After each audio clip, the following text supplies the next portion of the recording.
Good evening, night owls, and welcome to Whisper Crowley.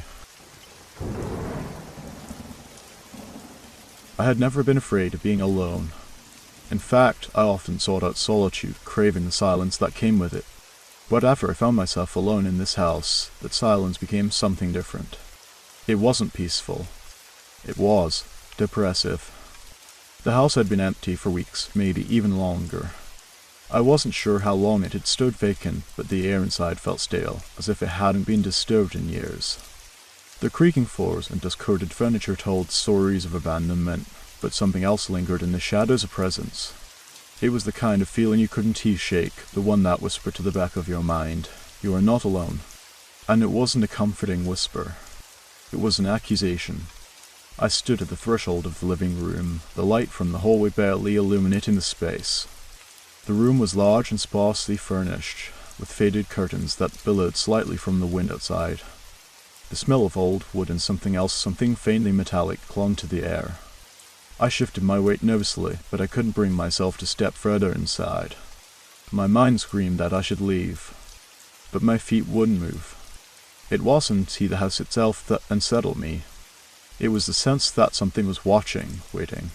A presence just out of sight, like a shadow in the corner of my vision, never fully there but always lingering. I shook my head, telling myself it was just my imagination.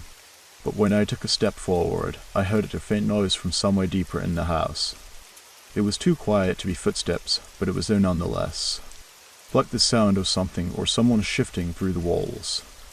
I froze. For a moment, I told myself it was just the house settling, the old timber groaning in the cold air. But as the seconds stretched into minutes, the sound didn't stop. It lingered, a soft scrape, then a faint shuffling sound, as if someone was dragging their feet across the floor. It came from the kitchen. The same kitchen I had walked through only moments ago, the one that felt empty and abandoned like the rest of the house. Yet now, it seemed to hold a different kind of weight, as if the walls themselves were listening, waiting for something to happen. I swallowed hard, my throat dry. I knew what I had to do. The instinct to investigate gripped me with an iron fist, despite the rising tide of dread in my chest.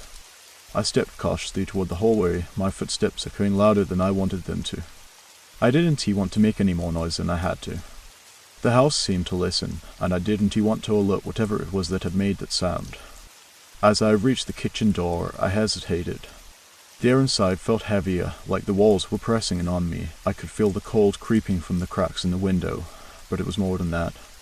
The silence felt thick, like it had substance. I pressed my hand to the door, pushing it open slowly. The hinges creaked, and for a moment I thought I heard something breathing on the other side. I wasn't sure if I wanted to know what I would find, but I couldn't stop myself. The door swung wide, and I stepped into the dark room, my eyes struggling to adjust. The faint light from the hallway cast long shadows that danced across the walls, making the room feel like it was alive. It wasn't the kitchen that unsettled me the most, it was the feeling. The feeling that something had moved, that something was here, in this room with me. The hairs on the back of my neck stood up, and I instinctively took a step back. That's when I heard it again, a faint rustle. Then a shuffle. A low, drawn-out sound that wasn't quite a whisper, but it felt like one. I turned toward the source of the noise. It came from the far corner of the kitchen, behind a stack of old boxes and bags, piled up in a haphazard way. Something shifted in the corner. Something was watching. "Hello?" I asked, my voice trembling. No answer. The silence returned, but it was no longer empty. It felt thick. I held my breath, the air tasting metallic again.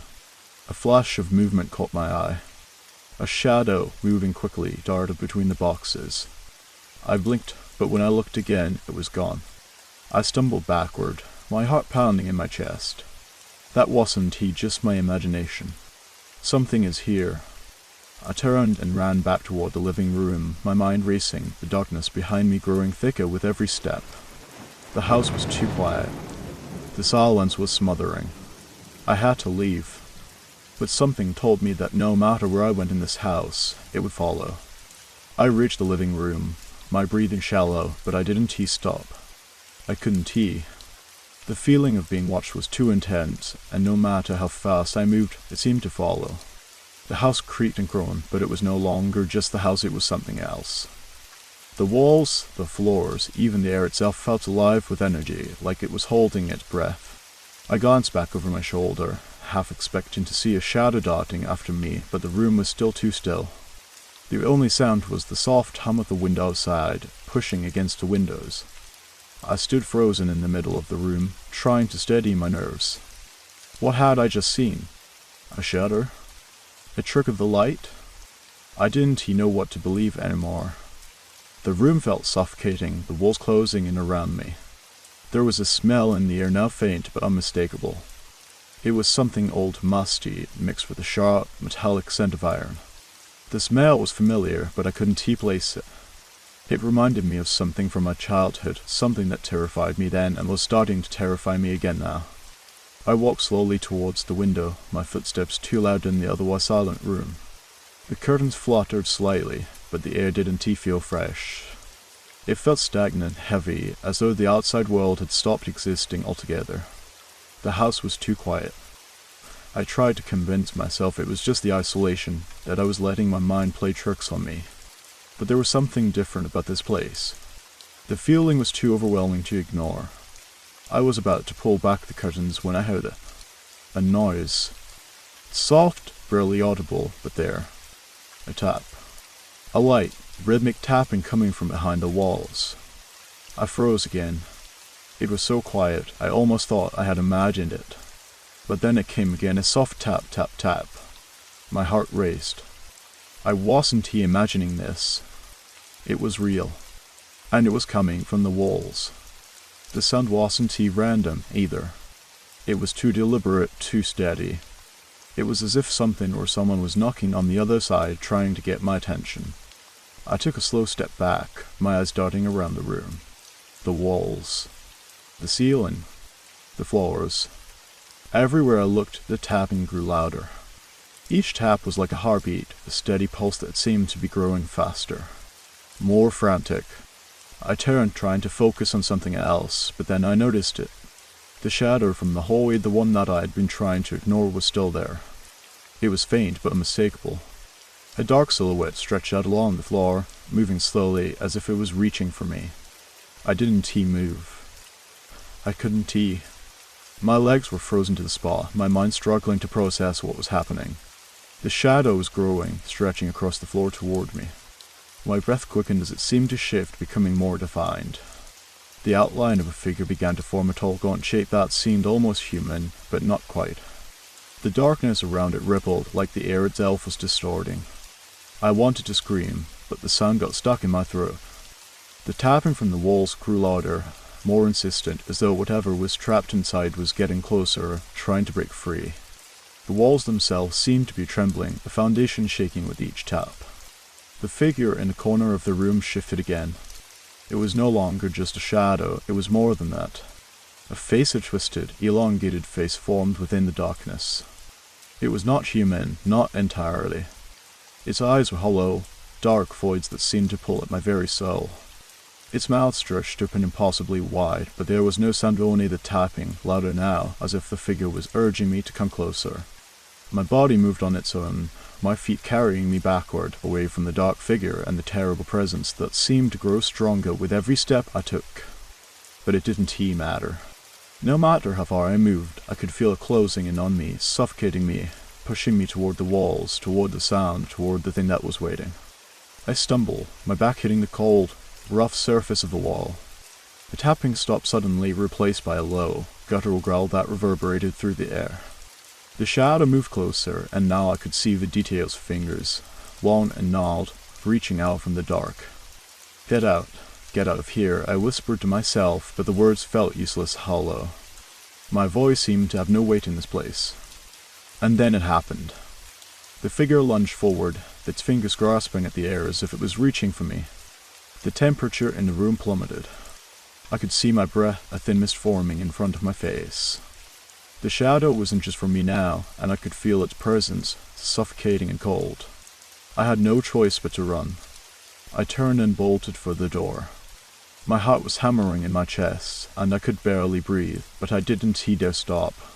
The sound of the tapping was behind me again, but louder now, accompanied by the dragging of something heavy along the floor. As I reached the door, my hand fumbled for the knob, and in that moment, I heard a voice soft, almost like a whisper. "Stay with me." I swung the door open and dashed into the hallway, my mind reeling. But no matter how fast I ran, I couldn't shake the feeling that something was right behind me.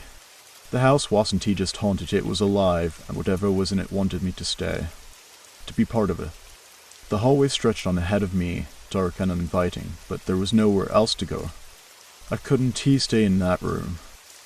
I couldn't stay in this house. But I didn't know where to run. I ran. My feet slapped against the cold, wooden floor, my breath shallow and quick.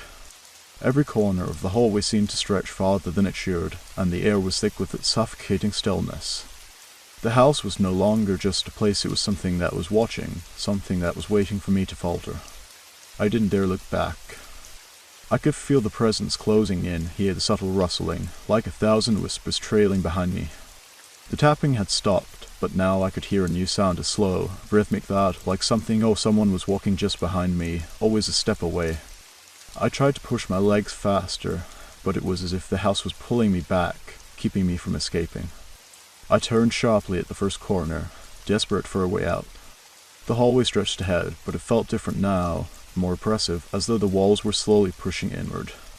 I could feel the weight of them, their silent pressure, like they were closing in on me with every passing second. I reached the staircase, its steps creaking under the weight of my footfalls. I had no idea what lay upstairs, but I didn't care. Anywhere was better than being on the ground floor, where that thing, that presence, seemed to lurk just beyond my reach. I grabbed the banister, my hand trembling as I hoisted myself up the stairs. The wood beneath my feet groaned and cracked with each step, like the house was protesting my escape. I glanced back once, a flicker of motion catching my eye, a shadow, darker than the darkness itself, slipping silently around the corner behind me. It was following. The air upstairs was colder, even more suffocating than below. I stood at the top of the stairs for a moment, trying to collect my thoughts, my heart pounding too loud in my chest. The house was silent again, too silent. I turned down the hallway, my steps slower now, more cautious.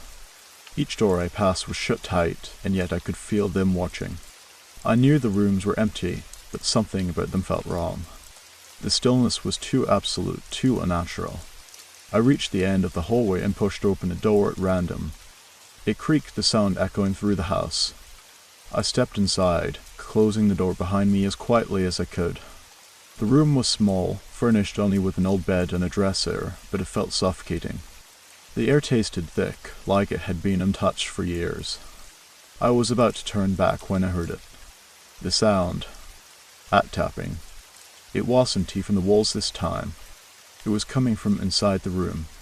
It was faint at first, just a soft scratching noise, like nails against wood, but then it grew louder, more insistent. Tap, tap, tap. I spun around, my heart racing. There, in the far corner of the room, beneath the window, was a small dresser. The noise was coming from there.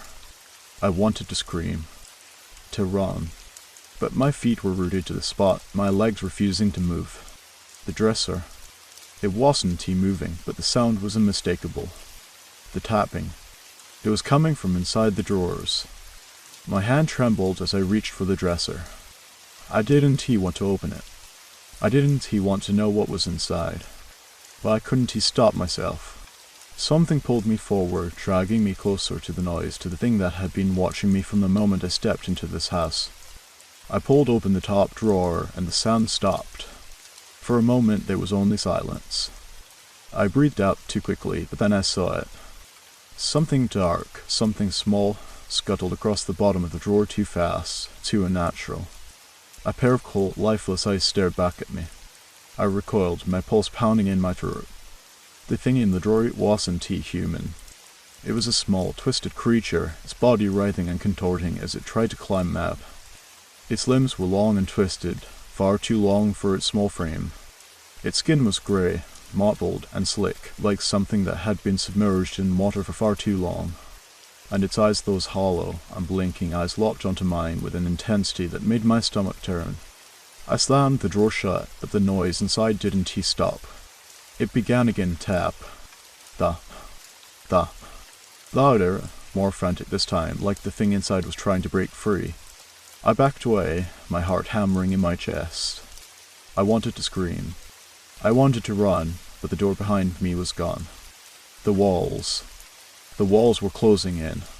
The room seemed to shrink around me, the space narrowing, its ceiling pressing down. I could feel the pressure building, as if the entire house was holding its breath, waiting for something to happen. The tapping intensified, now coming from all directions, walls, floors, ceiling. It wasn't just one thing anymore. It was everything. It was everywhere. The dark creature in the drawer's eyes was still with me, haunting me, pulling at my mind. But it wasn't the creature I feared now. It was the house itself. The house was alive, and it was closing in on me. I ran. My legs screamed with every step, but I couldn't stop. I had to get out. I had to get away.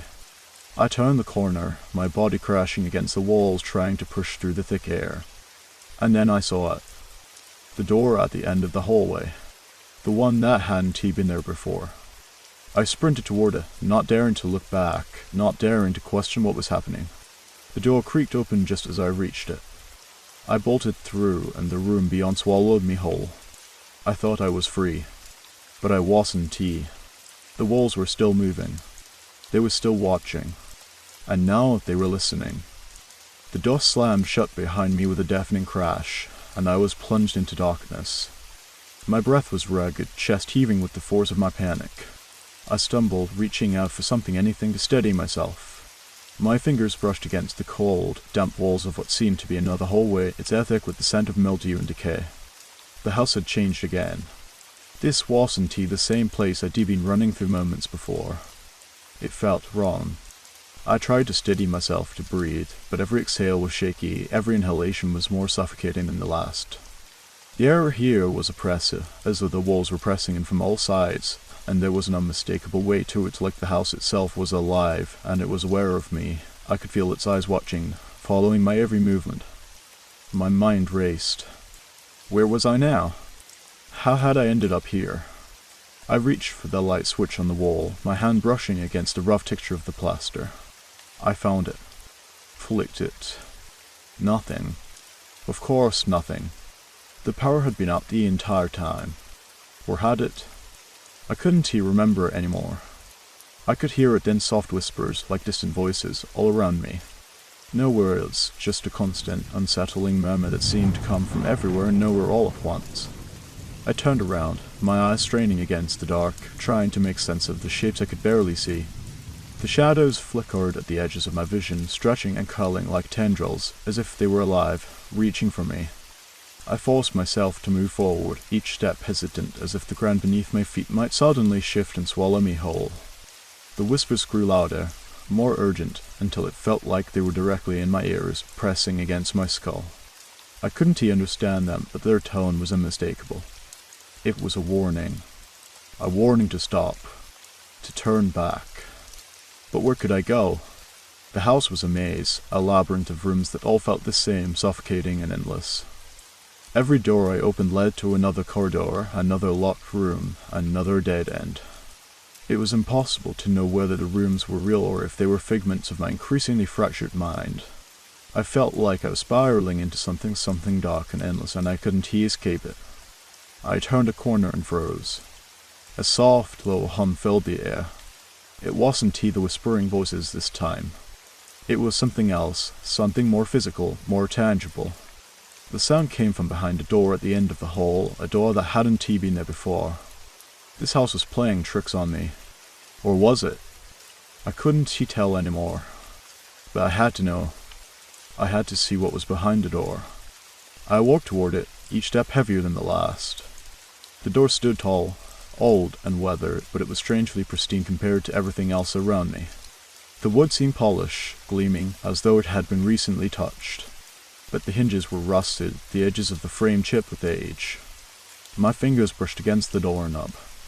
It was cold, colder than it should have been, like the metal had been frozen for years. I hesitated.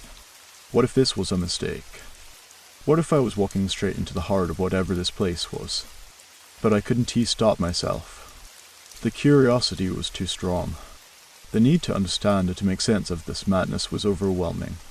I turned the knob and pushed the door open. It creaked, the scent slicing through the silence, and the room beyond was dark, blacker than any room I had been in before. The air was thick with dust, and I could barely make out the outlines of furniture against the walls. It was small, confined. I stepped inside, the door slamming shut behind me with a force that shook the entire room. The room felt familiar, but not in a comforting way. It felt like I had been here before, or like I should have been here. My heart pounded in my chest as I scanned the room, trying to make sense of the strange feeling that washed over me. And then I saw them. Eyes. A dozen pairs of eyes, all staring at me from the darkness. They weren't human eyes. No, these were worse. They were large, bulbous, with an unnatural gleam, like the eyes of something that didn't belong in the world. They blinked slowly, in perfect unison, their gaze following me as I moved, unblinking, unfeeling. I couldn't breathe. I wanted to run, to tear myself away from the suffocating presence of those eyes, but my body refused to obey. I couldn't move. I heard a soft, guttural growl. It came from the corner of the room, from the darkest part of the shadows. Something was there, something that had been waiting for me. I could feel it in my bones, that instinctive dread that surged up my spine. The air grew colder. The wall seemed to shift and groan. And then one of the eyes blinked again. But this time, it wasn't he alone. Another blink. Another. And another. The eyes weren't still anymore. They were moving, opening and closing in rapid succession as if they were alive. Watching. Waiting for something. I stepped backward, my body trembling. The growl came again, louder this time, deeper, and suddenly the eyes were no longer confined to the darkness. They were everywhere around me, in front of me, all around the room, staring, blinking, breathing. I could feel the gaze on me, like 1,000 hands pressing against my skin, pulling at my very soul. I reached for the door, my hand shaking, my vision swimming with terror, but before I could touch the knob, the eyes opened wide in unison. And then I heard it. A voice, but not a human one. Stay. The command was low, almost like a whisper, but it carried an undeniable force. It held me in place, binding me, forcing me to listen. Stay, forever. My pulse thundered in my ears. I couldn't think. I couldn't breathe. The house had me now, I realized. It wasn't going to let me go. The walls, the eyes, the darkness, they were all part of it. And I had walked straight into its heart. The growl rumbled again, but this time, it wasn't coming from the shadows. It was coming from inside me. I couldn't move. The air was thick, like a blanket of suffocating weight. My hands pressed against the door, but the knob had frozen under my grip. No matter how hard I pulled, no matter how much I twisted, the door remained locked, its wooden frame cold and unyielding, like a tomb. That voice echoed in my mind, deeper now, more insistent. Stay, forever. I forced myself to take a breath, but the air tasted stale, like I was breathing in something old and forgotten. The eyes blinked again, faster now, and their gaze seemed to burn into my skin, seeping through every fiber of my being. They were watching me, waiting for me to make a move, but I didn't know what to do. How could I? How could anyone? I tried to turn around, to find some other way out, but the room was closing in. The walls were pressing forward, moving with slow, deliberate intent, their surfaces groaning like they were alive. The furniture, once still, seemed to shift and sway, its edges blurring, turning into something unfamiliar. I was no longer in control. The growl came again, this time louder, more guttural. I turned to face the source, my heart hammering in my chest, my breath coming out in short, desperate gasps. In the farthest corner of the room, beyond the eyes, something moved. Slowly, cautiously. A figure, no, a shape rose from the darkness. It was tall, impossibly tall. Its form was distorted, too long, too thin, with limbs that bent at unnatural angles. Its body was a shifting mass of shadow and flesh, like it couldn't decide what it was. Its head was too large for its neck, its features contorted in a grotesque parody of a human face. Its mouth stretched open, revealing rows of sharp, jagged teeth glistening in the faint light. And those eyes. They were the same as the others, bulging, unblinking, filled with a malevolent hunger. I stumbled back, my legs giving way beneath me. My hands scrambled for anything to hold onto. I found the dresser, the cold wood scraping against my fingertips as I tried to steady myself. But the creature was coming closer. I could hear its breath now, ragged and uneven, like it was struggling to keep its shape intact. "Please," I whispered, my voice barely audible, a broken plea to the thing that was closing in on me. "I just want to leave." The creature paused, its head tilting slightly to one side as it regarded me with those soulless eyes. For a moment, I thought it might speak plead even, but there was no sound. Instead, it reached out with one of its impossibly long arms, its fingers stretching and curling like tendrils, and it brushed them against the surface of the dresser. The room shifted again. The walls groaned, the floorboards creaked, and the hum of the house grew louder. The very air seemed to vibrate with some hidden energy, like the house was alive, feeding on my fear, on my uncertainty. And then I saw it. A faint light flicker at the edge of my vision.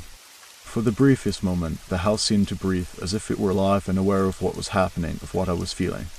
It was watching me, pulling me deeper into its grip. The creature moved closer still, its fingers grazing the dresser, leaving deep gouges in the wood. Its mouth twitched. The growl became a low, rumbling laugh, as though it were mocking me. I turned away, frantic, searching for any way out. There had to be an exit. There had to be a way to escape this nightmare. But as I looked around, I saw nothing. The walls were closing in. The eyes. The growls. The shifting shadows. It was all real. It wasn't a dream. And it wasn't just a house that was alive. It was me too. The realization hit me like a slap in the face. I had been here before. I had seen this room, these walls, these eyes. This creature. I had walked through these halls before, running, hiding, trying to escape, only to end up back in the same place. The house wasn't just trapping me. It was remembering me. A voice, familiar and strange at the same time, echoed in my mind. It was the voice of the house, of the thing that had been with me since the very first moment I stepped inside. "You can leave," it whispered. "You're a part of me now." The realization was like a knife slicing through the fog of fear that had clouded my mind. The house didn't want me to escape. It wanted me to stay. It wanted me to be part of it, to become one with it. The creature. The shadows. The eyes. It was all part of the same thing. And now I was part of it too. I tried to scream, to fight, to break free, but my voice caught in my throat. My legs buckled beneath me, and I sank to the floor, the weight of the house crushing me from all sides. The creature loomed over me, its twisted form towering like a dark god, its eyes gleaming with triumph. But as the walls closed in, and the darkness enveloped me, I saw one last thing, a sliver of light, far off in the distance. It was the door. The one I had tried to escape through. But this time it wasn't locked. This time it was wide open. The house had let me go.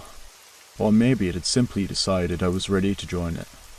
And as I stumbled toward the door, the floor beneath me cracked, the walls creaked, and the creature's laughter echoed in my ears. I realized the truth. There was no escape. There never had been. I was home. Forever.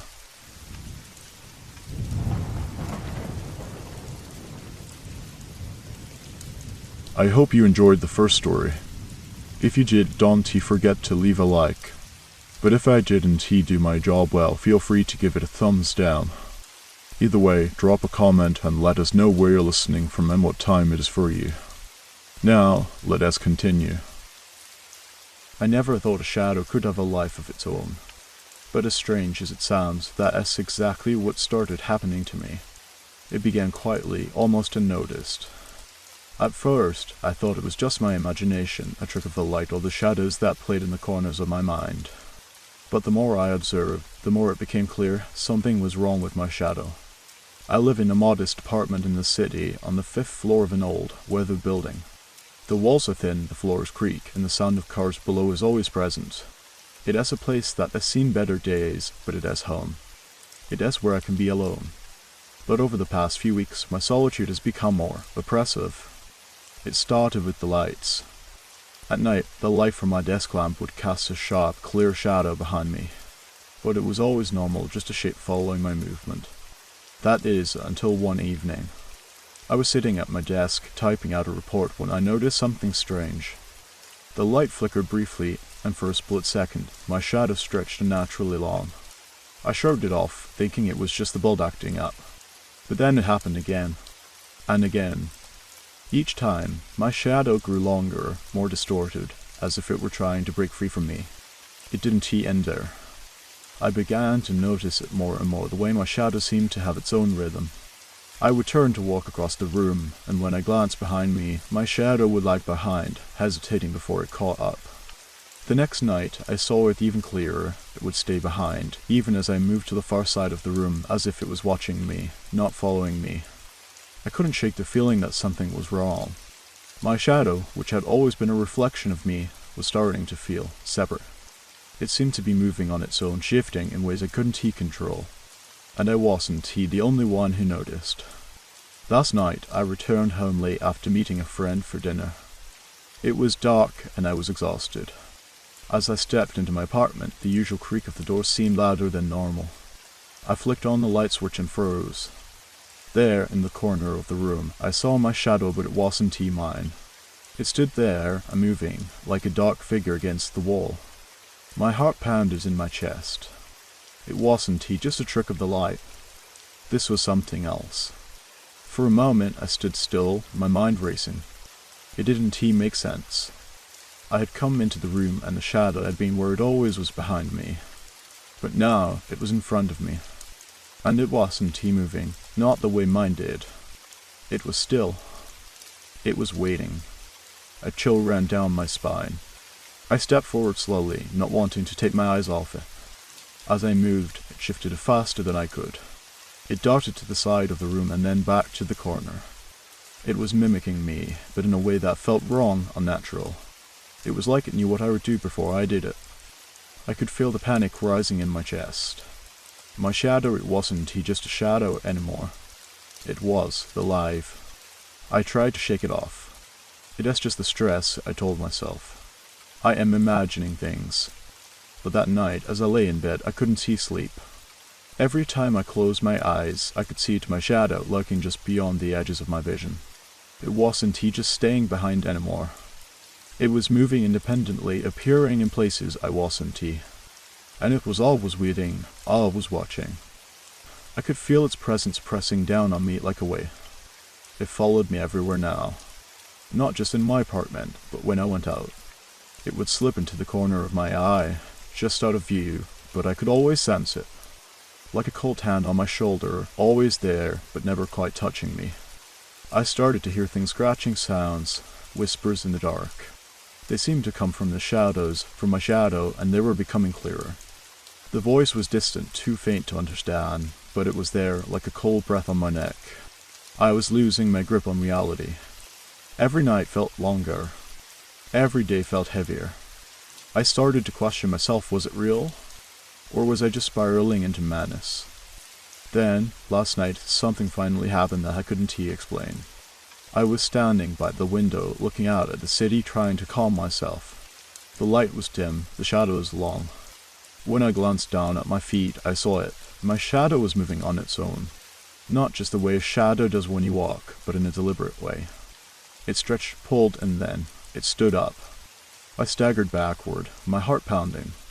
My shadow had stood up from the floor. It was no longer a shape at my feet, but a dark figure, tall, looming, and silently watching. I backed away, frantic. The shadow did not follow my movements. Instead, it remained there, growing in size as if it was becoming more real with each passing second. My breath caught in my throat. The shape of it was so wrong. The limbs, they didn't match mine. The angles were all wrong, too twisted, too sharp. Please, please stop. I whispered, my voice trembling. But the shadow didn't answer. It just moved closer. I turned and ran. I bolted toward the door, but my legs wouldn't cooperate. My vision blurred, and as I reached the hallway, I heard the sound of footsteps behind me. Slow, methodical. I dared not look back. but when I reached the door, it was locked. I tried the handle, but it wouldn't budge. I banged against the door, my hand shaking, the darkness closing in. Behind me, I felt its cold presence standing just inches away. And in that moment, I realized something. The shadow, that wasn't just following me anymore. It was me. And it wasn't letting go. I don't remember how I managed to escape. One moment I was fighting with the locked door, my hands numb with panic, and the next I was running down the stairs, my heart hammering in my chest. The cold air hit me like a slap when I stepped outside. I didn't stop. My legs were moving on their own, carrying me away from the apartment building. The night had never seemed so dark, the streets so empty. But it didn't matter. No matter how far I ran, I could feel it. That presence. The feeling that something was right behind me, even though I didn't dare look. I could almost hear it now, the quiet scraping sound of its footsteps, too soft to be real, but too constant to ignore. I ended up walking the streets until dawn, trying to make sense of what had happened. Was I losing my mind? The shadow had never behaved like this before. It wasn't just that it was moving on its own, it was becoming more. Its shape had been so distorted, so unnatural. I couldn't even tell if it was mine anymore. But what if it was? I hadn't slept. I hadn't eaten. I had only my thoughts to keep me company, and they were spiraling further out of control. I kept thinking back to that moment when the shadow had stood up. It had loomed over me like a dark figure, a reflection of something other, something I couldn't understand. I couldn't go back. Not to that apartment. I had to get away. So I walked. The next few days were a blur. I stayed in a small, dingy motel on the outskirts of town. I thought I'd be safe there, away from the apartment, away from the city. But no matter where I went, it followed. I started noticing things. Small things. I would catch a glimpse of something moving in the corner of my eye, and when I turned, it would be gone.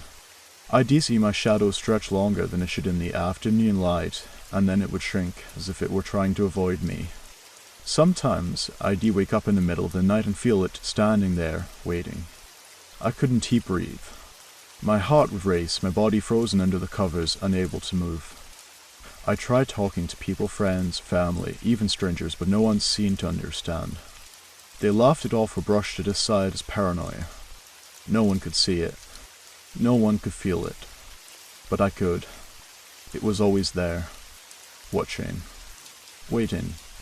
And then I had a thought. Maybe it wasn't just following me anymore.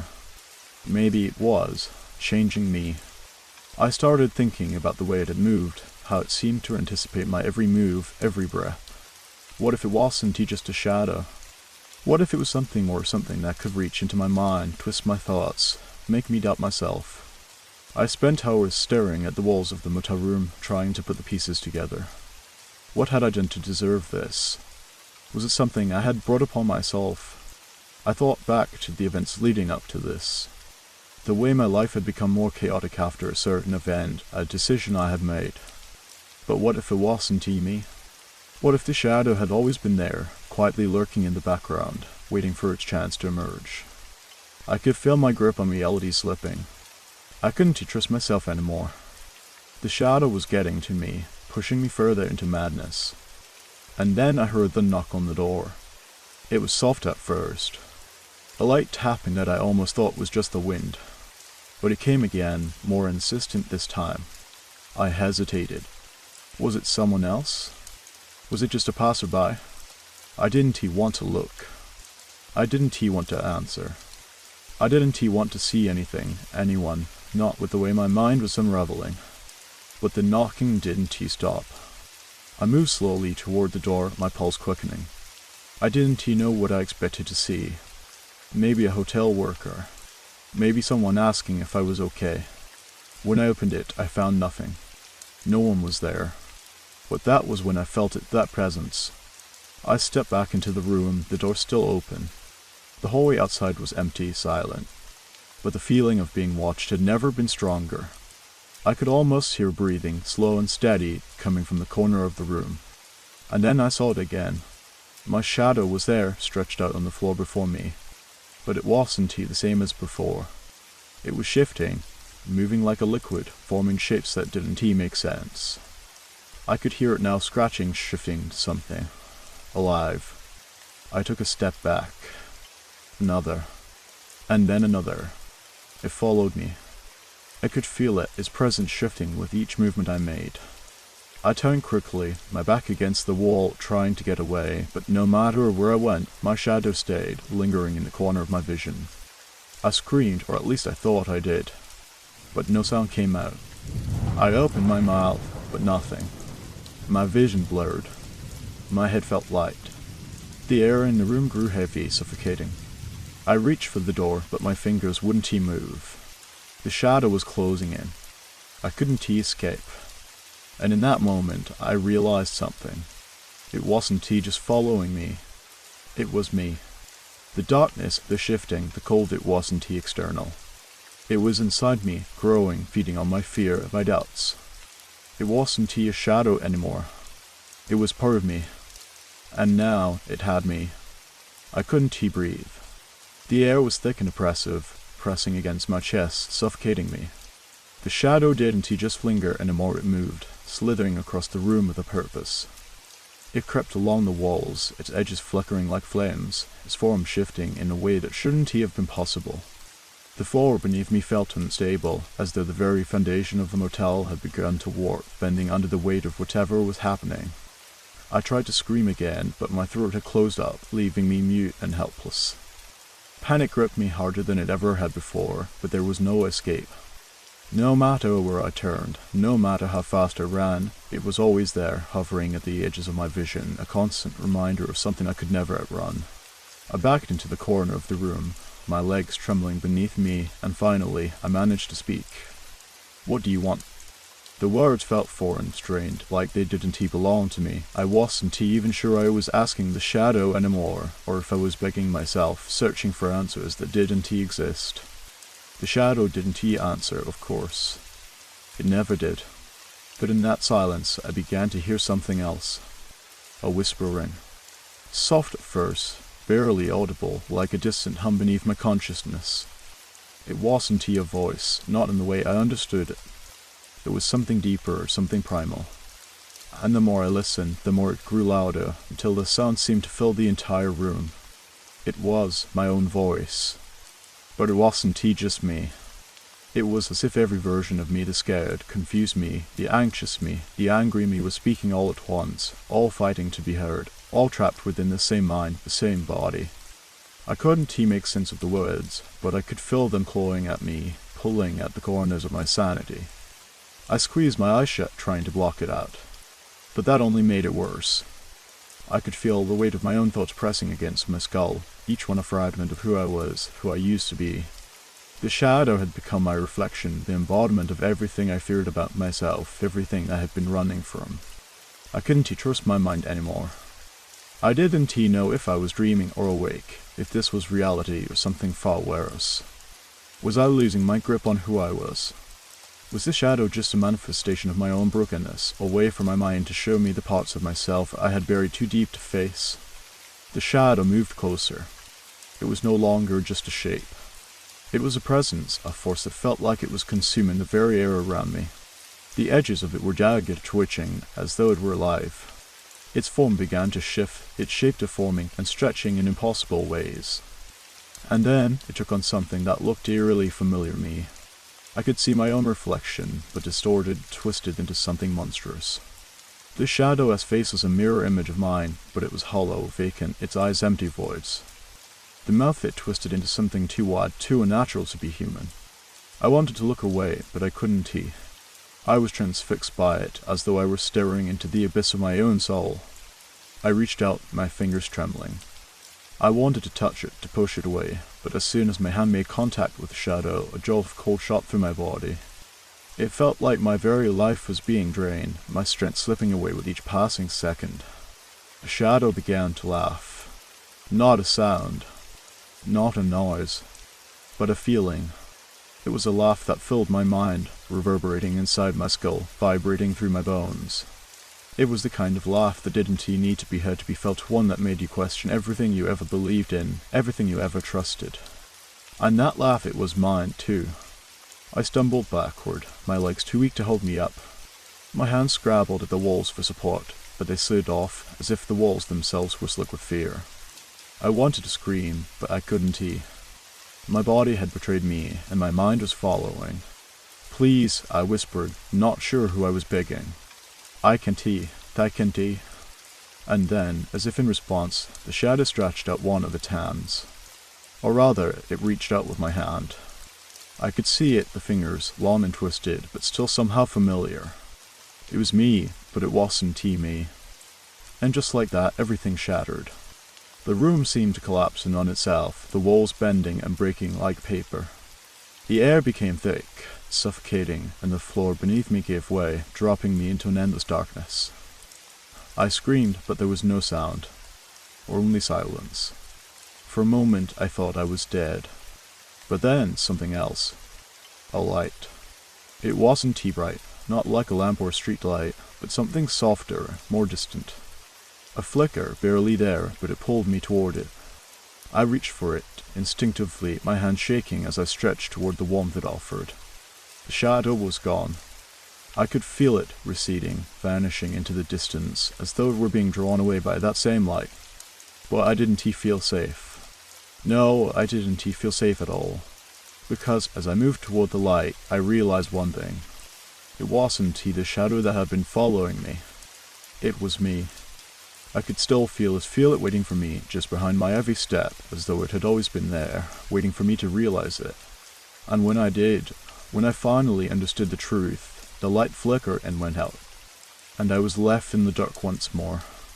I woke up, but waking up felt different this time. The world around me was no longer familiar. The motel room, the one I had thought I was trapped in, was gone. The walls were no longer cracked, and the air didn't feel heavy. Instead, everything was still. Too still. Like I was standing on the edge of something that didn't quite belong. I sat up slowly, my limbs stiff and unresponsive, as though I had just been asleep for days. My heart hammered in my chest, as if it were trying to make up for all the time it had been silent. I blinked a few times, trying to clear my foggy thoughts, and as I did, I realized something. I wasn't alone. There was a figure in the corner of the room. A shadow, just a shape, standing unnaturally still. I didn't need to look twice to recognize it. The contours, the jagged outline, the way it shifted without moving, it was it. The shadow. The thing that had been haunting me, stalking me, growing inside my mind. I should have been terrified, but I wasn't. I was numb. And that numbness felt worse than fear. I stood up quickly, my legs trembling with the effort, and I turned to face the shadow. It was bigger now, looming in the corner like an immovable force, its form indistinct but pulsing with dark energy. It felt as though it were waiting for something, for me to speak, for me to do something. I couldn't bring myself to move closer, but I could feel it. It was alive, somehow, in ways that defied logic. What was it? Was it my own mind breaking? Or was it something else, something darker, more ancient, that had been feeding off of me, growing with every fear, every doubt, every step I took away from the truth? I swallowed hard, trying to gather my thoughts, but the harder I tried, the more fragmented they became. I knew something had changed. I had felt the weight of the shadow on me, inside me. But had it been real? Or was it just a reflection of my own crumbling sanity? Why are you here? The words came out whilst trembling, as though my voice didn't belong to me. I didn't even know if I wanted an answer anymore. It was like speaking was just another way to drown out the chaos inside my head. The shadow didn't respond. Of course it didn't. It didn't need to. Instead, it moved. Just a fraction of a moment, a shift in the way it bent toward me. But that shift, like a heartbeat, like a breathtaking instant, sent a jolt of panic coursing through me. I stumbled back, my heart leaping into my throat. It wasn't just standing there anymore. It was aware. And in that awareness, I could feel it pushing against me, pressing in on every thought I had, every breath I took. And then it spoke. But it wasn't a voice. Not a sound at all. It was more like a feeling of pressure, a weight that settled deep in my chest. It was like the world had tilted on its axis, and the gravity of it pulled me down, dragging me towards something I wasn't sure I could escape. You can run anymore. I froze, my breath catching in my throat. The words echoed, repeating themselves over and over, reverberating through my skull. But they weren't just words. They were truths. Cold, hard truths that gnawed at me like the teeth of a predator, tearing through the facade I had built. It was me. I had been running, hadn't I? Running from what I couldn't face. But now it was here. It had me cornered. The shadow shifted again, drawing closer. It felt like it was reaching out, but in a way that was almost intimate, like it knew me like it had always known me. It was no longer just a thing lurking in the corners of my mind. It was a part of me. A reflection of me. You've always known me. The words crawled under my skin. I could feel them deep in my bones.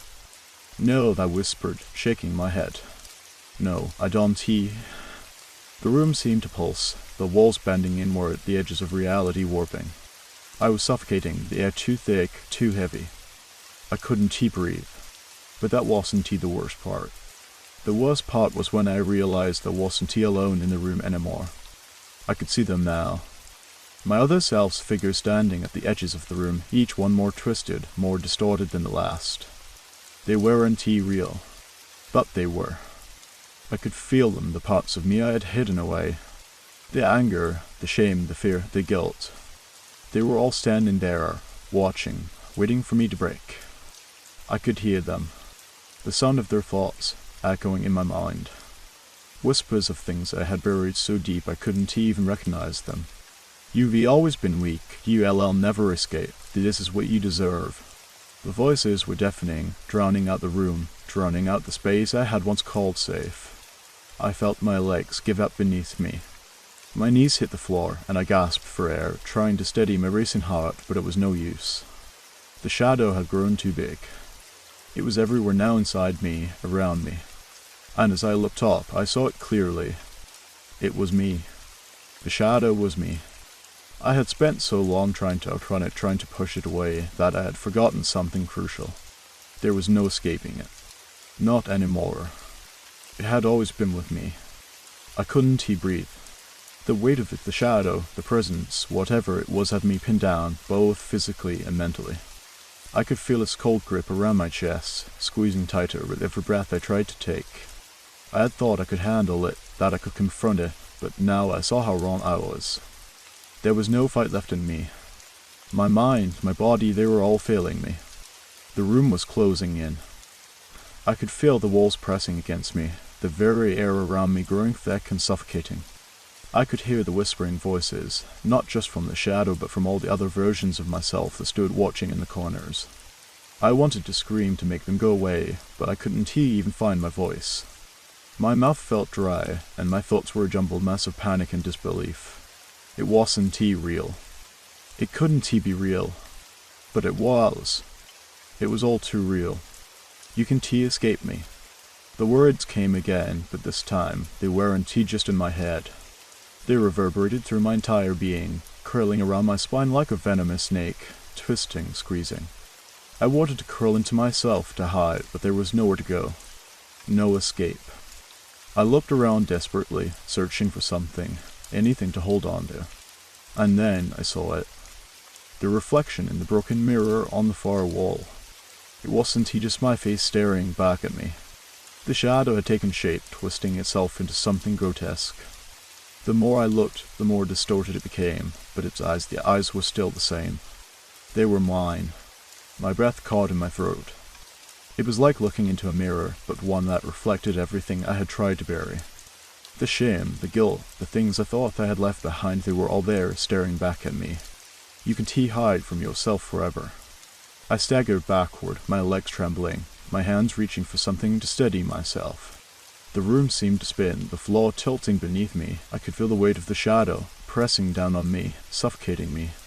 The voices were all around me now, my voices, telling me everything I had always tried to ignore. It is too late. You knew this would happen, that this is your doing. I shook my head violently, trying to push them out. I had to focus. I had to get away. But every time I tried to move, the shadow moved with me, following my every step, crawling into my skin. It was no longer just a thing outside of me. It was inside, in my thoughts, in my fears. It knew everything about me. And that's when it hit me. It wasn't just the shadow I was running from. It was myself. I had spent so long running away from the darkness inside me, trying to ignore the parts of myself that terrified me. The weakness, the anger, the self-loathing. All of it had been pushed aside, buried beneath the surface. But now it was all here. It was all alive, breathing through me. I couldn't outrun it anymore. I fell to my knees, my body trembling, tears streaming down my face. I felt like I was drowning, suffocating under the weight of my own thoughts, my own guilt. The shadow loomed over me, its form shifting, twisting, but it was no longer terrifying. It was me. It had always been me. For the first time, I let go of the fight. I let it in. The shadow didn't move. It didn't speak. But I felt it accepting me, embracing me. The darkness that had once terrified me, that I had pushed away for so long, was finally a part of me. And in that moment, something shifted. The pressure lifted. The weight on my chest disappeared.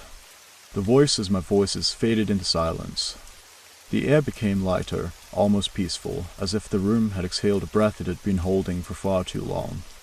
I looked up. The shadow was gone. But I was still here. Standing alone in the room, my heart still pounding, my breath still ragged. I felt different. Changed. But the fear was gone.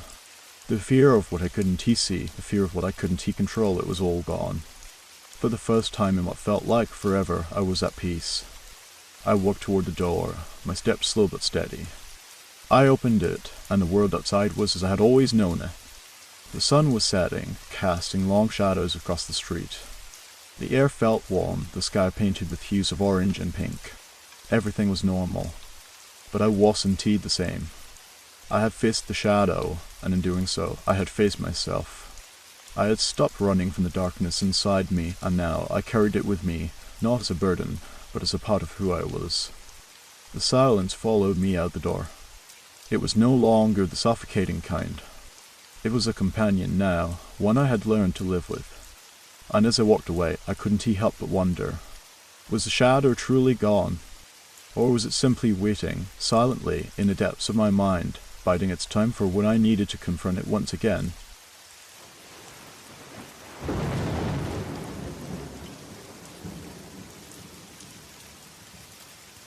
It was strange how time could just stop. I've never been one to believe in the supernatural or anything of that sort, but as I stood there at the bus stop, waiting for the late night service that never seemed to arrive, I felt a gnawing sense of unease crawl up my spine. The air was unusually still, and the dark street, illuminated by only a few flickering streetlights, seemed frozen in time. The world around me seemed to hold its breath, as if it were waiting for something I couldn't quite understand. It was just me, the empty road, and the endless stretch of night. I was no stranger to this bus stop. I'd deep house by it many times before, heading to work or coming back late after the evening shifts. But tonight was different. The usual hum of distant traffic was gone. No car engines, no voices, not even the distant rustle of trees swaying in the wind. The silence was so profound it seemed almost unnatural. The streetlights blinked erratically, casting elongated shadows that seemed to shift and stretch across the pavement, following my every move. I glanced around. The small terminal kiosk, normally warm and welcoming in its neon glow, stood dark, its windows covered in layers of grime. It seemed to be holding some dark secret, hiding away from the night. A thin mist had started to creep in, the kind that made the edges of the world blur together, where the line between what was real and what wasn't began to feel dangerously thin. I felt it then, the sensation that I wasn't alone. A sound, barely perceptible, echoed in the distance. A faint clink. The sound of metal, like something small and hard, had fallen to the ground. I froze. My heart skipped a beat, and for a moment I could have sworn I saw something move in the corner of my eye flicker in the dark, a figure standing just beyond the edge of the light. But when I looked directly, nothing was there. I laughed nervously, shaking my head. Get a grip, I thought. It is just the quiet, playing tricks on you. But that whisper of doubt stayed with me. My palms started to sweat. The silence deepened around me, and as I stared down the road, the waiting seemed to stretch on forever, becoming a suffocating wait. Where is the bus? I thought. It is late. It is way too late. I checked my phone. It was almost 1 in the morning. The bus should have come by now. I tried to reassure myself there were delays. There were always delays. But the thought of being stuck here alone in the dark was starting to feel unbearable. I looked around again, my eyes darting between the vacant benches and the surrounding darkness. Then I noticed something that made my stomach twist with unease. The shadows were moving. At first, I thought it was just the play of light, but no, it was more than that. The shadows on the ground seemed to shift, not in the natural way shadows do when light changes. No, these shadows were too deliberate, too alive. They stretched and twisted, bending at odd angles, following me as I moved, as if they were tethered to my every step. I froze. It is nothing. Just a trick of the light. But I couldn't shake the feeling that something was watching me. Something was waiting with patience, like a predator lying in wait for the right moment to strike. A cold breeze suddenly swept through the terminal, sending a shiver through my spine. I looked up at the sky, but there were no clouds, nothing to explain the chill that seemed to radiate from the earth beneath me. The hairs on the back of my neck stood on end as I heard it again in noise. But this time it wasn't too distant. It was closer. The soft, rhythmic sound of footsteps on the pavement. I turned sharply, my heart racing. I expected to see someone, a late-night traveler, or maybe a homeless person searching for shelter. But there was no one. No one in sight. I took a step forward, feeling a cold sweat form on my brow. What is happening? The footsteps continued, echoing louder now. No, that's not real. It can't be real. I clutched my phone tightly, the screen lighting up my trembling hands. I glanced at the time again. It hadn't moved. The minutes were stuck. Then I heard a voice. Soft, low, almost a whisper, but unmistakable. You were not supposed to be here. I whipped around. There was no one. Nothing. Just the darkness creeping in at the edges, swallowing up the light. I stepped back, my mind racing. What was that? What did I just hear? The air felt heavier now. Thicker. Like the whole world had become a distorted mirror, where nothing quite made sense, and everything was out of place. The shadows didn't belong. The silence didn't belong. And then, from the corner of my eye, I saw it. A figure standing just outside the light of the bus stop. Tall, dark, and motionless, it blended with the shadows, almost indistinguishable. With its eyes I could see its eyes. They gleamed in the darkness, fixed on me, unblinking, unmoving. I couldn't breathe. My body felt paralyzed, as if my very soul was being weighed down by the oppressive night air. Was it real? Or was it my mind? The figure didn't move. But I couldn't look away. The longer I stared at it, the more it felt like it was reaching out to me, like it was waiting, like it was calling to me. Time seemed to stretch, the seconds slipping away, bending around us. I wanted to run. I wanted to escape. But I couldn't. And then the bus pulled up. It was there, just like that, in the middle of the road, its headlights blinding in the darkness. The door creaked open with a sound that seemed far too loud. I didn't hesitate. I rushed towards it, every step feeling like I was escaping something far worse than I could understand.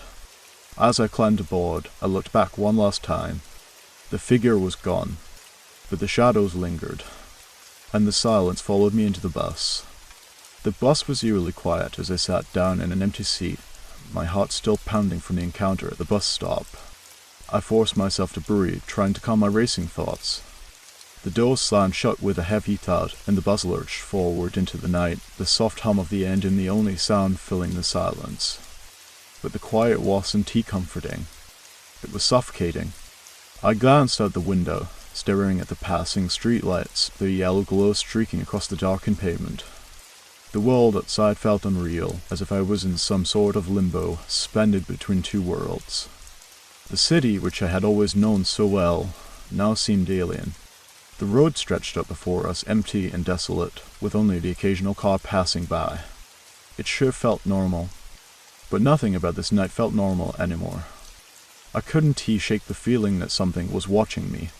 It wasn't the figure at the bus stop anymore, but something else, something far more unsettling. It was as if the entire bus was suffused with an eerie presence, like the air itself had thickened, pressing down on me. The lights above flickered intermittently, casting brief, distorted shadows across the seats. I looked around. The bus was empty. The only other passengers were a couple of figures at the back, shadowy shapes that I couldn't quite make out. The seats in front of me were empty, save for the small pile of bags scattered across the aisle. The driver was silent, his face hidden in the dark. His hands were firmly gripping the wheel, his posture rigid. He didn't seem to notice anything unusual, or if he did, he gave no sign of it. I tried to focus on the road ahead, but my mind kept drifting back to the figure. To the way it stood there, motionless, its eyes locked onto mine. Had it been real? Or had I imagined it? I ran a hand through my hair, trying to clear my mind, but my thoughts were all over the place. The memory of the voice, that soft whisper, had echoed in my mind. You were not supposed to be here. What did it mean? What did any of this mean? I rubbed my eyes, trying to fight off the fatigue, but the feeling of unease only intensified.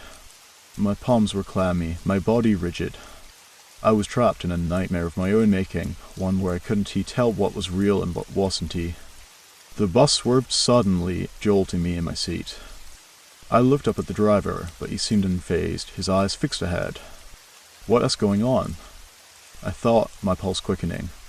The bus had turned off the main road, heading down a darkened street I didn't recognize. I peered out the window, but the buildings outside were different, strange. They loomed over the street like silent giants, their windows dark and vacant. This wasn't the city I knew. It felt like I was moving through a twisted reflection of it. I leaned forward in my seat, trying to make sense of the situation, when I noticed something unsettling. The couple at the back of the bus, the ones who had been silent since the ride began, were no longer sitting in their seats. They were standing now. Slowly. Their bodies were hunched, their movements stiff, unnatural. And they were facing me. I froze, my breath catching in my throat. Their eyes were wide, unblinking. Hollow. Their faces were gaunt, their skin pale and stretched tight over their bones. I could feel their gaze piercing through me, like they were looking into the very core of my being, stripping away everything I held inside. No, I thought. It is just the dark. It is just the shadows playing tricks on me. But as I blinked, they were still there, standing in the aisle, moving slowly toward me. I tried to stand, but my legs felt weak, uncooperative. I was stuck rooted to the seat, unable to move. The couple reached me, their eyes never leaving mine. The air around me seemed to grow colder, the temperature dropping rapidly. A chill ran through my spine, and I shivered involuntarily. Then, they spoke in unison, their voices a strange, distorted echo that didn't quite sound human. You were not supposed to be here either. I couldn't breathe. I couldn't think. The world had tilted on its axis, and I was no longer sure where I stood in it. The walls of the bus seemed to close in on me, the windows warped, stretching like some twisted funhouse. Everything felt wrong. I opened my mouth to scream, to call for help, but no sound came out. The couple continued to move closer, their eyes darkening as they neared. And then, just as quickly as they had appeared, they stopped, frozen in place. The bus lurched again, violently this time, throwing me sideways. I heard the screech of the tires, the sound of metal grinding against metal, but it was distant, muffled like I was underwater. I grabbed the seat in front of me to steady myself, my heart pounding in my chest. Then the lights flickered once more, and the figure I had seen earlier at the bus stop, tall, dark, and watching me, appeared at the front of the bus. I couldn't move. My eyes locked onto it. The shadow seemed to melt around it, forming its shape. It was not human. It was something else. Something ancient. Something I couldn't understand. The bus stopped suddenly. The screeching sound of the brakes pierced the air, and the doors creaked open, releasing a gust of cold wind. But there was no way out. I was trapped. And then, as if everything had slowed down, the figure spoke. Its voice was deep, echoing, a sound that seemed to come from everywhere and nowhere at once. You shouldn't have gotten on this bus. The air felt thick with dread. The world outside the bus had disappeared. The only thing that existed now was this dark presence, staring at me, waiting. I had no idea what was happening, or if any of this was even real. The line between the living and the dead had blurred, and now I was stuck in the middle. And then the door slammed shut. The bus was empty. But I wasn't too sure if I was still inside it, or if I had already crossed over into something far worse. The world around me swam in darkness as I tried to comprehend what had just happened. The bus had stopped, the doors had shut, and the figure at the front, its towering, ominous presence, was gone. For a moment there was no sound, no movement. I held my breath, unsure of what to expect. Was I dreaming? I blinked several times, attempting to focus. The bus had returned to its usual motion, gently rocking along the road, as if nothing had changed. But everything had changed. The air felt thick now, oppressive, like a storm was about to break. My hands trembled, fingers curling into the seat as I tried to steady myself. I looked around once more. The bus was empty again, but this time I could feel it. The emptiness was different, unnatural. I hadn't seen anyone else on board when I first stepped on, but now the absence of life felt like it was suffocating me. A hollow silence gnawed at my mind, filling the space between my ears until all I could hear was my own rapid breathing. The faint hum of the engine was the only thing that remained. But even that seemed distant now. The shadows in the corners of the bus were deeper than before, stretching across the seats like dark tendrils, as if something was reaching out from them, waiting. The flickering lights overhead became erratic, casting strobing flashes of shadow that distorted the familiar surroundings. I tried to stand up to leave this place, but my legs refused to move. It was as though the weight of the air was pressing down on me, holding me in place, rendering me paralyzed. Get off this bus, I thought. Just get off. But I couldn't. I wasn't even sure where I was anymore. This street, the city, they didn't look the same.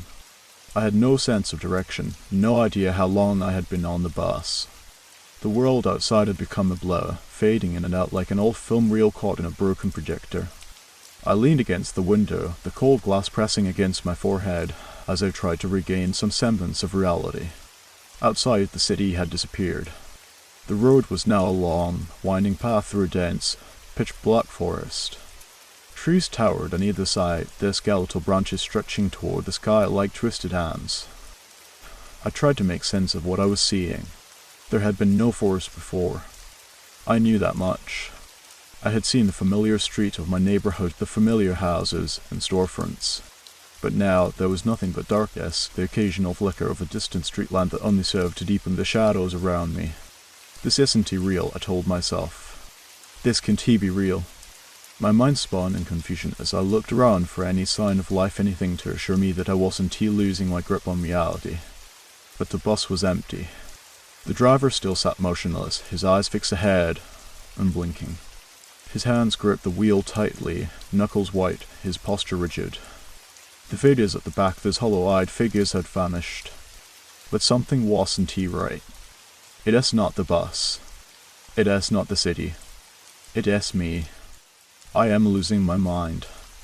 I felt the weight of that thought settle heavily in my chest, the crushing realization that nothing I was experiencing could be trusted. What was real? What was happening? The more I questioned, the more the world around me warped. Suddenly, the bus hit a pothole, jerking me out of my spiraling thoughts. I gasped, clutching the armrest to steady myself. The bump had been so sudden, so sharp, that it felt like a warning, a jolt of reality in a place where none seemed to exist. I looked out the window again, and my heart skipped a beat.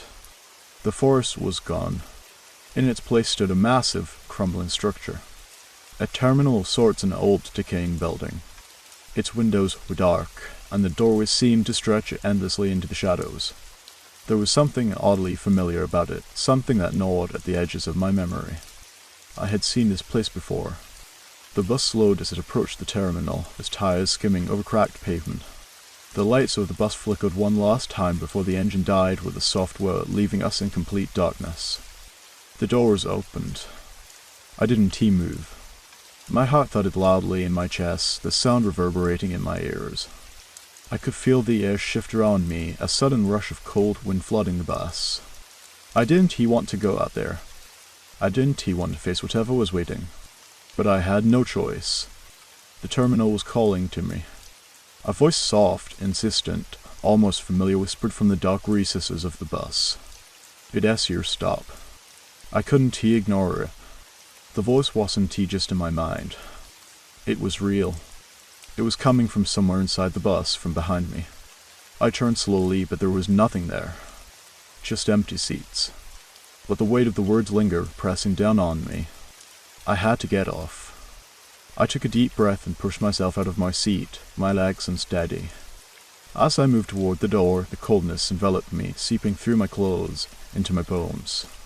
I stepped off the bus, and immediately I felt the world shift beneath me. The terminal stretched out before me, its tall, liming shape blocking out the sky. The air was thick with the scent of damp concrete and rust. There was no one around. No sound except for the distant hum of the wind. I hesitated, my feet planted firmly on the cracked pavement. Then I saw it. A figure standing motionless in the distance. Tall, shadowy, its form outlined by the dim glow of a distant light. It was impossible to make out its features, but the presence was undeniable. It was watching me. Waiting. I tried to move, but my feet wouldn't budge. The shadows seemed to creep closer, curling around my legs, pulling me in. I could hear the faint sound of footsteps behind me, slow, deliberate, dragging across the ground. I turned sharply, but no one was there. Just the wind, the emptiness, the dark figure waiting. And as I took another step forward, I realized something. This wasn't a terminal. This was a place between worlds. And I wasn't supposed to be here. The air felt heavy, thick with the pressure I couldn't explain. I stood there, frozen, my eyes locked on the figure in the distance. Every instinct in my body screamed for me to turn around, to run, but my legs refused to obey. The wind whispered through the cracks in the terminal, a structure, carrying a strange, metallic scent that made my stomach churn. The figure was still there and moving. It didn't seem to be human, but I couldn't say why. Its form was too vague, too formless, its outline distorted as though the shadows around it were bending and warping. I felt a chill spread down my spine, the sensation of being watched wrapping itself around me like a vise. And then it moved. Slowly at first, dragging its feet across the cold concrete. Each step was deliberate, measured, like it was drawing closer to me with purpose. I couldn't see its face, no features, no details, but I felt its presence as if it was suffocating the very air around me. I wanted to scream, to shout, to demand that it leave me alone, but the words died in my throat. My mouth felt dry, as though it were filled with sand. The terminal around me seemed to grow darker, the shadows stretching further, consuming everything they touched. And yet, despite the overwhelming fear that flooded my veins, something in me held my feet firmly planted to the ground. It was as if some invisible force was keeping me here, tied to the spot, unable to escape. The figure stopped several feet away from me, still shrouded in shadow. The wind picked up, sending a chill through my body. I could feel the temperature drop by the second, until the very air itself felt like ice. The whispering wind was no longer just a sound, it felt like it was pressing against my skin, like the air itself was alive, wrapping around me. I tried to speak, to ask what it wanted, but no words came out. The pressure in my chest was unbearable now, as if something was squeezing my heart. My breath came in short, shallow gasps. Then, without warning, the figure spoke. Its voice wasn't like anything I had ever heard before. It wasn't a voice. Really, it was more like a thought that appeared in my mind, a cold whisper that sent chills crawling down my spine. You don't belong here. The words echoed, repeating themselves in my head, vibrating in my skull. I tried to move, to back away, but I couldn't. I was rooted to the spot, unable to escape its grip. The figure took another step closer, and I could feel its presence pressing against me like a weight. It wasn't just watching me anymore, it was inside me, burrowing into my thoughts, into my very being. You are lost, it continued, the words reverberating with an eerie calmness. And you will remain lost forever. I wanted to shout, to demand answers, but my voice failed me. There was a strange, oppressive silence now, broken only by the sound of my ragged breathing and the wind that whispered through the hollow terminal. I tried to look away, to shake off the suffocating sensation, but the figure was everywhere, its presence spreading through the terminal like a poison. The darkness around me seemed to grow thicker, more oppressive, until I couldn't see anything at all. And then I heard it. A faint, echoing sound that seemed to come from all directions at once. A sound that wasn't just heard, it was felt. It was the sound of something moving in the dark, something ancient, something hungry. It was the sound of weeding. I turned, my heart hammering in my chest, desperate to escape. But the terminal had changed. The walls had shifted, expanding outward, turning the once familiar structure into something else. The doorways were gone, replaced by nothing but solid, impenetrable darkness. I was trapped. "You cannot leave," the figure said, its voice now closer, almost whispering directly in my ear. "There is no way out for you." I stumbled backward, my heart racing. The darkness was closing in on me. The walls seemed to pulse with a life of their own, the shadows growing larger, stretching toward me with an insatiable hunger. I had to move. I had to get out. But the ground beneath my feet gave way, the solid concrete becoming soft, like wet clay. I fell, my hands scraping against the ground as I tried to steady myself. The darkness swallowed me whole, and I was pulled downward, deeper into the pit. I gasped for air, my lungs burning, but there was no air. Only the suffocating pressure of the darkness pushing in from all sides. I couldn't breathe. I couldn't think. I couldn't escape. The figure's voice echoed in my head, like a whisper from the depths of the void. There was no escape from the in-between. The ground beneath me crumbled away, and I was falling. Falling through endless darkness, weightless, as if the very fabric of reality had unraveled beneath me. And then I landed with a violent thud, the impact jarring my bones.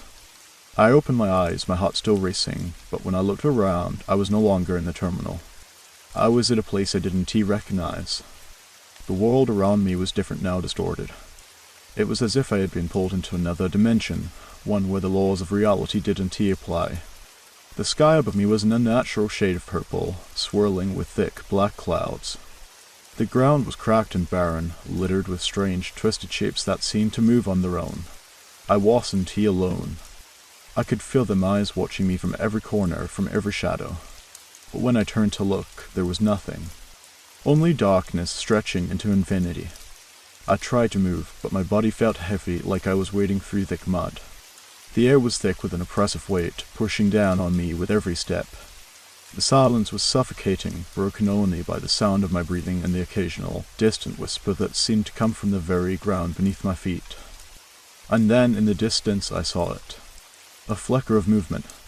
It was far off, just a shadow at the edge of my vision, but it was enough to send a jolt of panic through my chest.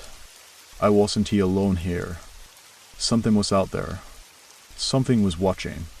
And it was coming closer. The shadow shifted again, this time more distinct, moving slowly, deliberately toward me. I felt a shiver run down my spine.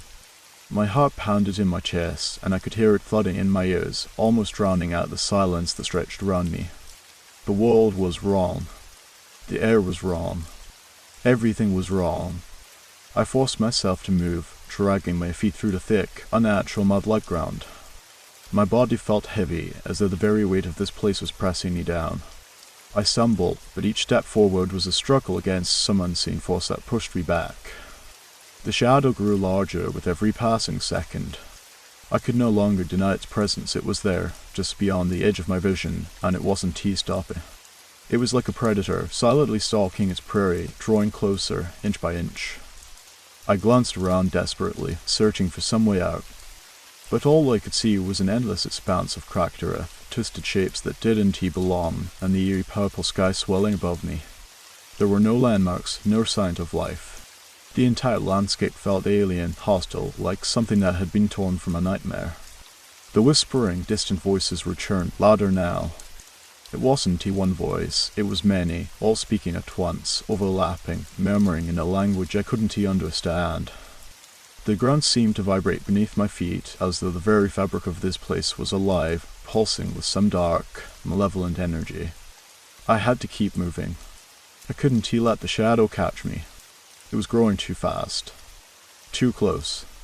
But the more I tried to escape, the more the ground seemed to stretch out before me, the horizon endlessly shifting. No matter how many steps I took, it was like I was running in place. The same twisted shapes, the same dark sky, the same oppressive silence. I wanted to scream, to demand answers, but my throat felt tight, my voice lost in the endless noise that surrounded me. I looked up, my eyes scanning the sky, hoping to see some sign of the world I had known, but all I saw was that strange, swirling purple darkness. The clouds twisted and churned, like something alive, something that didn't belong. A cold, sick feeling crept into my stomach. I was being watched. I could feel it, the eyes on me, in every shadow, behind every twisted shape. But when I turned to look, there was nothing, just the oppressive dark, as if the shadows themselves were alive, hungry. And then I saw it. The figure, now fully formed, stepped out from the darkness, standing still, motionless, its features obscured by the shadows that seemed to cling to it. It was tall, unnaturally tall, and its outline blurred at the edges, as though it were part of the darkness itself, a shadow that had taken shape. I froze. I couldn't breathe. My legs felt like lead, my mind screaming for me to run, to escape, but my body refused to obey. I was trapped in this place, surrounded by an impenetrable dark, with no escape. The figure took a slow, deliberate step forward. "You're still here," a voice said, its tone calm, almost soothing. But there was something terrifying in the way the words echoed, like they came from somewhere deep within the earth, a voice older than time. The figure took another step, and another. It was getting closer. I could feel the coldness of its presence, a chill that seemed to seep into my bones, freezing me in place. I couldn't move. My body was locked in place, unable to run, unable to fight. "You shouldn't have come," it whispered, the voice somehow louder now, as though it was inside my head. "This place is where things are lost, where souls go to wander forgotten." The words sent a wave of dread through me. I was lost. I had been lost the moment I stepped into this place. There was no escape, no way back. The shadow took another step, and then another.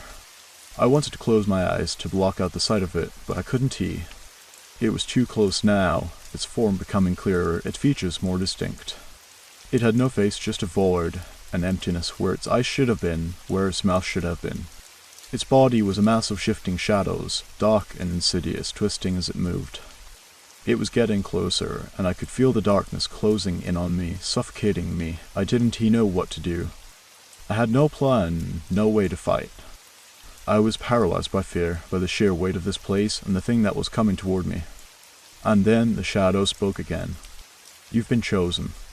The words sent a shock through my body, a jolt of terror that I could feel in every cell, in every fiber of my being. Chosen for what? What did it mean? I wanted to scream, to ask, but my voice was gone, lost to the endless silence that surrounded me. I took a step back, and then another. My body was finally responding, but it felt like I was moving through molasses, each movement slower than the last. The shadow was so close now that I could feel the coldness radiating off of it, the air thickening with its presence. I turned to run, my legs finally responding, but the ground beneath me shifted, pulling me down, dragging me back into the mud. I stumbled, falling to my knees, the weight of the world pressing down on me. The shadow loomed over me, and I felt its presence more strongly than ever before. It was everywhere inside me, around me, suffocating me. I couldn't escape. "You will stay here," it whispered, its voice cold and final. "You will never leave." And then, with one final, terrifying step, it was upon me. The darkness enveloped me, swallowing me whole. I screamed, but the sound was lost, dissipating into the void. And then silence. It was over. But even in the silence, I could still feel it. The weight. The presence. The watching eyes. And I knew then, with a terrifying certainty, that I was never leaving this place. I was trapped here, in the endless dark, a prisoner of the terminal between life and death. And somewhere in the distance I could hear the whispering. Waiting.